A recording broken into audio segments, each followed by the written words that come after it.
Welcome to the dairies of science fiction, where extraordinary stories come to life. Enjoy the journey. Elias had never considered that a research assignment could feel like stepping onto the set of an interstellar sitcom. But here he was, wobbling on the smooth, glassy floor of the Zephyra 6 palace, his boots sticking slightly as if the surface were mildly sentient and mildly judgmental.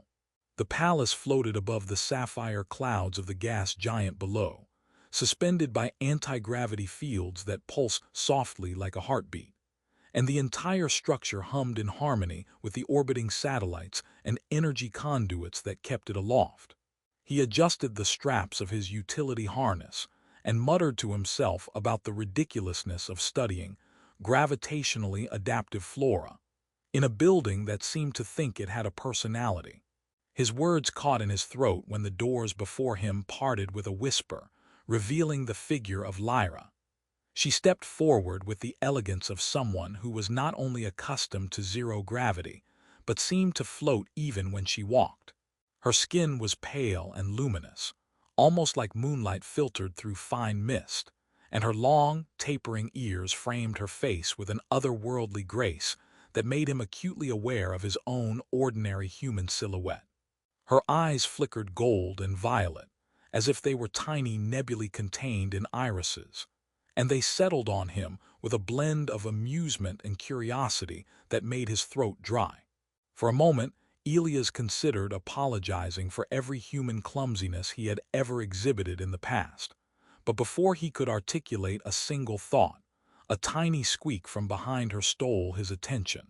A small alien girl, no taller than a toddler yet brimming with energy, waddled toward him with determined steps, her oversized ears bouncing comically with each stride. Her eyes were wide, gleaming with mischief, and before he could register her presence, she pointed directly at him. The gesture was emphatic, as if she were selecting a prize from a display case, and her giggle echoed through the palace corridors, ringing with startling clarity. Lyra's voice rang out, crystalline and amused. "I will marry whoever my daughter chooses as her father." The statement landed on Elias like a meteor strike. His eyes went wide, his mouth opened, then closed, then opened again, as if the laws of speech had temporarily collapsed in protest. The courtiers, hovering in various stages of attention on platforms that levitated like giant lily pads, froze mid-motion, and the ambient hum of the palace seemed to falter. One robotic servant drifted close, tilted its head, and beeped in what might have been sympathetic confusion. Elias swallowed hard. Wait, did she just—" he managed before tripping over a small anti-gravity mat that wasn't actually supposed to move, spinning slightly before regaining balance in a half-graceful, half-panicked pirouette. Lyra's laughter, soft but resonant, filled the chamber. "Relax, human. It is an honor, not an obligation, though your reaction is entertaining." Elias straightened, bowing awkwardly and accidentally sending a floating cup of luminescent tea into a slow arc. It hovered briefly, defying physics with polite grace, before landing safely in the hands of a hovering servant who emitted a delighted series of chirps. Elias exhaled. "Well, that's reassuring," he said, though his voice wobbled. "Mostly." The little girl, apparently satisfied with her selection, clapped her tiny hands and floated toward him, her gravity-nullifying suit ensuring she hovered a mere foot off the ground. You funny human," she exclaimed, her voice a mix of accusation and delight, and Elias realized she had a vocabulary far more advanced than anyone had warned him about. He extended a hand hesitantly, and she tapped it before giggling again, spinning in the air like a tiny star. The courtiers whispered among themselves, holographic projections flickering above their heads with exaggerated illustrations of Elias wearing ceremonial robes, waving awkwardly, and occasionally being flung across the chamber by zero-gravity mishaps. The entire palace seemed to watch him with a mix of curiosity and quiet amusement. One elder leaned toward another and muttered something about the human's persistence being as unpredictable as Zephyra's floating jelly vines, which earned a tiny snort from a hovering guard. Elias cleared his throat, realizing he might be the unwitting star of some ongoing cosmic joke. Lyra gestured for him to follow, her movements smooth and unhurried, and he trailed after, trying to balance dignity with the inevitable wobble of his human legs. The corridors were alive with soft glows, the walls composed of a living bioluminescent material that pulsed gently as if responding to their presence. Tiny robotic insects, some no bigger than a coin, zipped by carrying bits of crystalline data and chirping in rhythmic patterns that sounded suspiciously like laughter. Elias tried to make polite conversation, cracking a joke about being careful not to offend the plants, and was met with a small, appreciative nod from Lyra and another delighted giggle from the daughter. He realized that humor, however clumsy, might be his saving grace. They entered a room where the ceiling arched in a perfect dome, displaying the gas giant below like a living painting. The daughter floated in front of Elias, hands on her tiny hips, examining him as one might inspect a new type of tool. "You can fly, but you wobble," she said with the precision of a seasoned critic. Elias laughed nervously. "Well, I prefer the term gracefully challenged." She considered this, then nodded firmly, as if confirming a decision that carried the weight of cosmic law. Lyra leaned against a crystalline pillar, observing the exchange with a mixture of amusement and intrigue. "You see, Elias, here on Zephyra 6, family bonds are flexible. Humor is a serious measure of character. Patience, curiosity, kindness, and the occasional pratfall are all considered virtues." Elias raised an eyebrow, unsure if he was being complimented or gently mocked. "So my clumsiness might be an asset?" he asked. Lyra's smile widened, and the daughter twirled in midair, pointing at him again. "It might," Lyra said softly, "if you survive it long enough to prove yourself." A small alarm chimed in the corner, and a hovering console projected a tiny holographic map of the palace, highlighting areas where anti-gravity anomalies were most likely to cause embarrassment. Elias peered at it and muttered, "Of course, every palace has a trap corridor. Why not a floating one?" Lyra laughed, and the daughter echoed it with delight. The sound mingled with the hum of the palace, creating a bizarrely harmonious symphony of sentient architecture, robotic commentary, and tiny alien glee. As the day wore on, Elias fumbled through introductions with other residents, some of whom were aliens with elongated limbs, iridescent skin, or semi-transparent features that revealed faintly glowing circulatory systems. Each interaction tested his ability to balance humor and respect, and he failed spectacularly at least 3 times, sending a floating platter of luminescent fruit spinning into orbit, tripping over a tiny robotic assistant, and confusing a particularly sensitive plant that responded to sarcasm by emitting a cloud of fragrant spores. Each mishap, however, was met with laughter rather than scorn, and Elias began to sense that the palace, the residents, and most importantly Lyra and her daughter, valued sincerity over perfection. By the time twilight, or whatever approximated twilight in a palace orbiting a gas giant, cast soft shadows across the bioluminescent walls, Elias had begun to adapt, if only slightly. He could float short distances without looking like a human marionette, pour tea with minimal spillage, and even tell a joke that earned genuine laughter from the daughter, who clapped her tiny hands in approval. Lyra's eyes glimmered with approval, though she maintained a teasing distance, reminding him subtly that he was still an outsider navigating an alien world of chosen bonds, humor, and unexpected responsibilities. That night, as the palace settled into a quiet hum, Elias floated in the observation chamber, staring at the swirling clouds of Zephyra 6 below. The tiny daughter curled up near him, seemingly content to have a new, funny human in her life, and Lyra watched from the doorway, a faint smile playing on her lips. For the first time since arriving, Elias allowed himself to believe that perhaps, just perhaps, he could survive this bizarre test of humor, patience, and interspecies connection. and maybe even earn a place in the unusual family that had chosen him before he even understood the rules. The palace hummed softly, almost approvingly, as if it knew a story was beginning, one of laughter, awkward heroics, and the unpredictable bonds that could form when a tiny alien girl pointed at you and declared you her chosen human. Elias woke to the gentle hum of the palace as sunlight, or what approximated sunlight in a hovering structure above a gas giant, spilled through the bioluminescent walls, casting soft shifting colors across the floor. The little girl was already awake, floating lazily in the air while dangling one tiny leg in imitation of human laziness, which only made her look like an oversized feathered seed drifting in zero gravity. She turned her glowing eyes toward him and grinned. "Good morning, funny human. Today we see if you can pour breakfast without splattering it into orbit."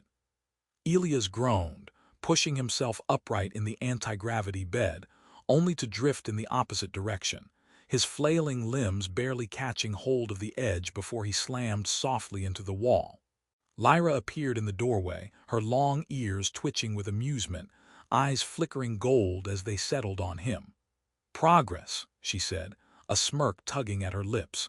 "You're no longer smashing the floor within 30 seconds of waking." Elias wiped imaginary dust off his sleeve and offered a stiff bow. "Small victories," he said. "I'll take them where I can get them." The girl clapped, floated a loop around him, and launched into an impromptu mock teaching session, pointing out the most disastrous spots for breakfast spillage, emphasizing each with a sharp giggle that made Elias both nervous and inexplicably proud. Breakfast itself was an ordeal of physics. Gravity fields fluctuated slightly as the palace adjusted to orbit, causing floating utensils to arc unpredictably. Elias attempted to pour the luminescent cereal into a bowl and instead watched it form a glowing cloud around him. He coughed, swatted at the floating morsels, and muttered, "Well, at least it's nutritious in some dimension." Lyra's laughter filled the chamber, soft and melodic, and the daughter giggled from her perch near the ceiling. "You make a fine cloud sculptor, human," she said, inspecting the luminous chaos as if evaluating art. Elias bowed dramatically, caught a floating spoon with the tip of his finger, and declared himself a master of breakfast gravity. After the meal, Lyra decided it was time for what she called the orientation tour, though Elias suspected it was less about instruction and more about testing his ability to endure absurdity with dignity. The corridors twisted unpredictably, some walls shifting subtly in response to footsteps, floors undulating like soft waves, and light panels altering their hue in reaction to conversation. Robotic insects zipped past in synchronized swarms, each carrying tiny glowing crystals that hummed in harmonic resonance. At one point, Elias accidentally brushed against a sentient panel, which responded by projecting a holographic image of his face wearing a comically oversized helmet and a sash declaring, "Champion of Clumsy Humans." He froze, glanced at Lyra, who was suppressing laughter behind her hand, and realized that the palace might be actively mocking him. "Do not be alarmed," Lyra said. "The palace evaluates humor, adaptability, and humility. Your theatrics are registered positively." Elias inhaled and muttered, "I can't tell if that's encouragement or an interstellar roast." The daughter floated beside him, wagging a tiny finger. "You're funny, you stay." Elias chuckled nervously, realizing that somehow approval from a toddler-sized alien carried more weight than protocol from the entire court. They reached a chamber where anti-gravity gardens grew, floating vines adorned with luminescent blossoms drifting gently. Each plant pulsed in rhythm with the palace's energy fields, and some even bent curiously toward him. Elias leaned closer to inspect a delicate flowering vine, only to have a small fruit detach, float, and gently land atop his head. The daughter pointed and laughed so hard that she spun in a tiny circle, while Lyra's lips twitched with amusement. "Zenith fruit," Lyra explained. "It chooses its bearer, or in your case, you wore it proudly." Elias tilted his head. "I always wanted a crown of glowing fruit. Dreams really do come true on Zephyra 6. The afternoon brought lessons in cultural etiquette, though they were less about rules and more about improvisation. Elias tried to mirror a series of gestures, each designed to demonstrate respect, humor, and attentiveness simultaneously. He failed repeatedly, knocking over a floating vase that rolled harmlessly across the floor like a comet. Each mishap earned laughter, applause from the daughter, and occasional raised brows from Lyra. She finally stepped closer and guided his hands gently, correcting posture with a teasing remark. "Try less flail, more flair." Elias grinned sheepishly, realizing that the palace measured intention as much as skill. Later, Lyra led him to a chamber dominated by a gigantic observation dome. Through it, the swirling clouds of Zephyra 6 stretched endlessly, shimmering with streaks of electric blue and violet. A platform hovered nearby, designed for zero-gravity strolls. Elias stepped onto it cautiously, attempting a confident gait, only to drift sideways and bump into a softly floating sculpture of intertwined crystal orbs. The daughter darted around him like a comet, giggling, while Lyra simply shook her head, a mixture of amusement and admiration in her eyes. "You are persistent," she said. "That counts for more than grace." Elias puffed his chest and declared, persistence and cloud sculpting, both essential skills for interstellar diplomacy. The daughter's laughter echoed through the chamber, bouncing off the dome like tiny meteorites of sound. By evening, the palace had prepared a small, zero-gravity demonstration of Zephyra 6 technology. Elias was tasked with maneuvering a hovering platform through a series of hoops that adjusted in size and position in real time. His first attempt sent him spinning into a soft energy barrier, which bounced him gently back into the starting zone. The daughter clapped and called him a flying pancake, while Lyra's restrained laughter carried a warm undertone. On his second try, he managed to pass halfway through before spinning again, earning applause and a minor holographic explosion that painted the walls with rainbow patterns. The third attempt, guided by subtle cues from Lyra, was a modest success. Elias floated, wobbling but smiling, through the hoops, and the daughter giggled with such delight that even the palace seemed to respond with a brighter pulse. As the night cycle approached, the three of them settled into the observation chamber, surrounded by floating cushions and small clusters of luminescent flora that hovered serenely. The daughter perched on his shoulder, swinging tiny legs in delight, while Elias marveled at how naturally she had taken to him. Lyra sat nearby, her long ears tilted thoughtfully, eyes flickering gold and violet with reflection. "You have adapted well, human," she said softly. "Though your sense of humor is unconventional, it is effective." Elias leaned back, letting the soft pull of zero-gravity cradle him, and muttered, "I always knew being ridiculous could be a superpower."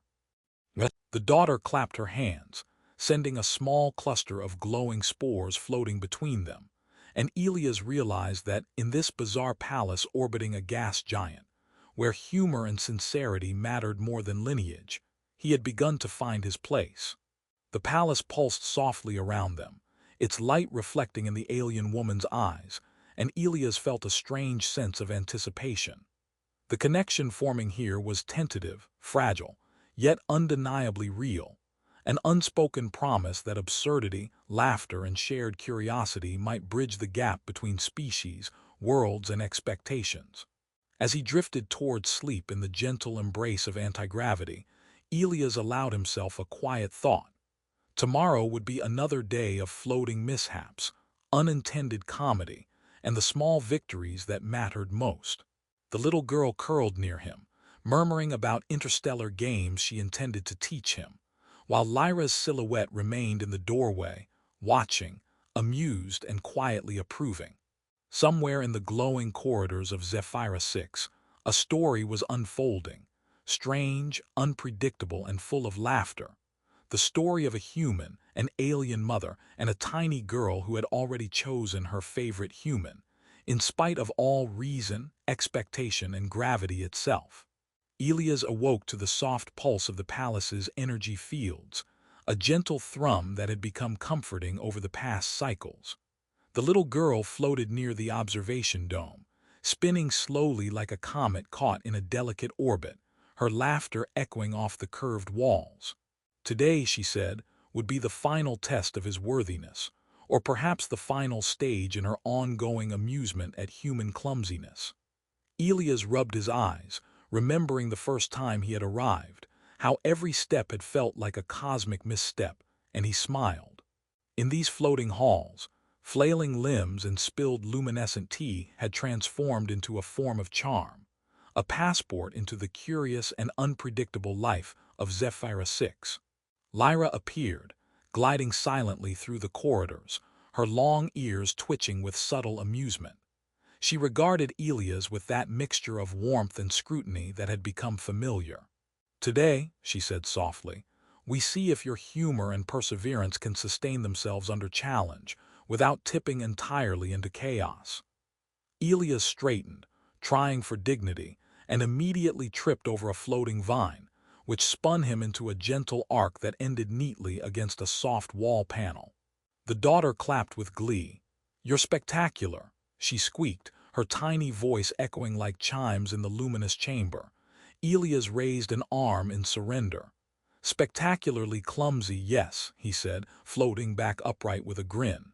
Their first task of the day was a cultural ritual known as the Dance of Gravity, a ceremonial maneuver that required synchronized movement with floating flora and subtle manipulation of anti-gravity currents. The palace had projected multiple holographic guides, each illustrating elegant sequences of spins, loops, and arcs. Elias watched, trying to memorize them while keeping his human body from pitching sideways in the shifting gravity. On his first attempt, he managed a semi-decent loop before spinning uncontrollably into a soft, hovering tapestry that draped over him like a glowing curtain. Lyra's lips twitched as she murmured, "Effort counts for more than execution." The daughter giggled so hard she created a small floating whirl of luminescent pollen that clung to Elias' suit. Undeterred, Elias tried again, this time channeling every awkward energy and nervousness into precise movements. He flailed less, smiled more, and even managed a few deliberate, playful spins. Lyra and her daughter followed, guiding him subtly with laughter and floating gestures. By the third attempt, he glided through the hoops of floating flora and luminous projections, executing a sequence that was far from perfect but undeniably coherent. The daughter cheered, floating to hug him midair, while Lyra's eyes flickered gold and violet with restrained delight. As they moved into the afternoon, Elias was led into a chamber where Zephyrus 6 advanced biotechnology was on full display. Anti-gravity nodes hovered midair, projecting holographic simulations of interstellar trade routes, climate fluctuations, and orbital farming systems. The challenge here was simple yet complex. Elias had to interact with the technology without breaking the subtle balance of the room, guided only by intuition and his own sense of timing. He tilted a hovering console slightly to the left, causing a ripple of holographic stars to shift in response. The daughter floated above him, directing beams of light with delicate gestures as Elias moved in harmony, gradually finding the rhythm. A small alarm went off when he miscalculated a node, but instead of chaos, the palace adapted, subtly adjusting currents and light patterns to support him. Elias laughed, realizing that the palace, like its inhabitants, was testing not punishment but adaptability and creativity. Lyra approached, her presence calm yet commanding. "You have learned more than protocol," she said. "You have learned to navigate unpredictability with humor and intention, to bend without breaking, and to find balance not through perfection, but through connection." Elias felt a warmth in his chest, a mixture of pride and disbelief. He had come as a researcher, a stranger to this world, and now he understood that his value was measured not by skill or lineage, but by openness, resilience, and the willingness to embrace absurdity with sincerity.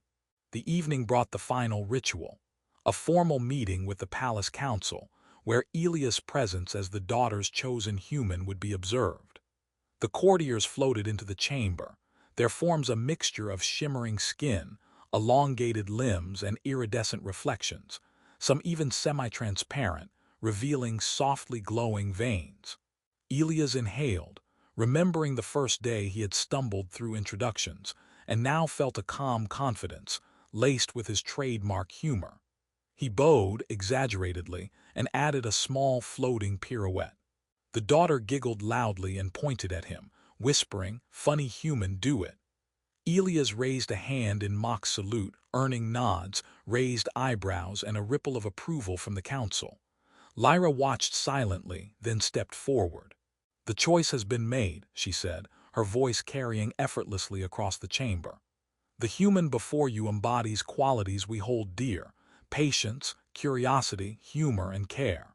He has not only survived our trials but embraced them with heart." Elias felt a blush rising to his ears, but even he allowed a small, triumphant grin.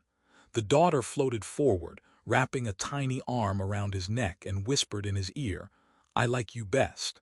He laughed, awkwardly patting her back while keeping his balance, and felt the warmth of belonging more intensely than he had ever expected. After the council dispersed, the three of them drifted to the observation dome, surrounded by floating clusters of luminescent flora and the gentle hum of anti-gravity currents. Below, Zephyra 6 swirled in shades of electric blue, violet, and deep sapphire. The daughter perched on his shoulder, swinging her legs, while Lyra stood nearby, her long ears tipped slightly as she studied him with careful approval. "You have changed, human," she said softly, "from an outsider fumbling through our world to someone who belongs, not by accident, but by choice and effort."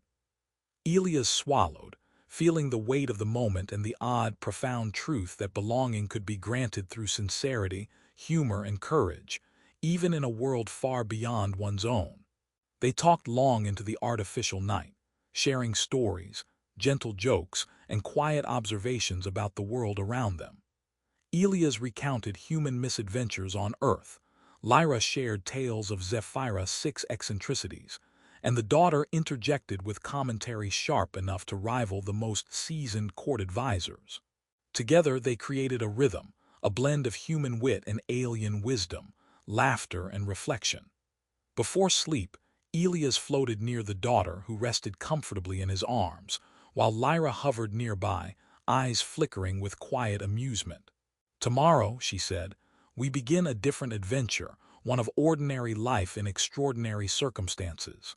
But tonight, know that you are part of this family, chosen and trusted." Elias nodded, feeling a deep sense of peace and anticipation. The palace hummed in response, lights pulsing softly as if the structure itself recognized the harmony that had been achieved. In the quiet of the floating palace, surrounded by luminescent flora, hovering platforms, and softly glowing energy conduits, Elias reflected on his journey. He had arrived a bumbling outsider, unprepared for the unpredictable rules of Zephyra 6. He had stumbled, laughed, failed, and learned.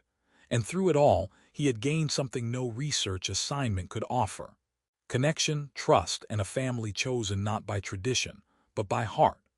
As he drifted toward sleep, the daughter's tiny hand clasping his, and Lyra's watchful presence a comforting glow in the background, Elias understood that he had grown, not just in skill or adaptability, but in understanding the value of humor, patience, and openness to the strange and unexpected. The palace pulsed gently around them, a living witness to the story's resolution. For the first time, Elias felt entirely at home in a world that had once seemed impossibly alien, and the future stretched before him, filled with possibility, laughter, and the extraordinary life of chosen bonds between human and alien, mother and daughter,